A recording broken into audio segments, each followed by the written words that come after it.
నమస్తే.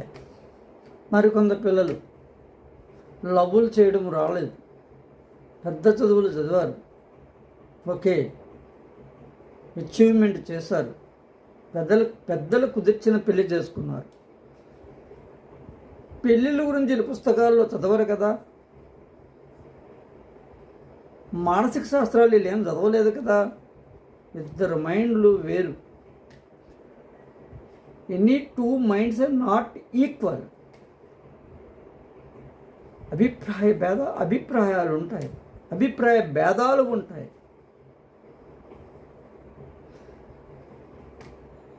కనుక వాటిని కాంప్రమైజ్ అవి ఇంతవరకు మన వివాహ బంధాలు కంటిన్యూ అవుతూ వస్తున్నాయి.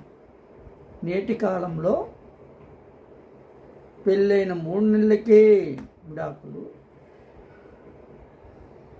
పెళ్ళైన పిల్లలకనే విడాకులు. పునాది మంచిదే. అలా కాకుండా ఇంటిలో ఈ భార్యాభర్తలు ఇద్దరూ అగ్నిగుండంలా మారి మంకు పట్టుదలకు పోయి నిరంతరము పోరాట పటిమతో నువ్వానేనని నర్వస్ సిస్టమ్ను ఫెయిల్ చేసుకొని డిప్రెషన్కి పోయి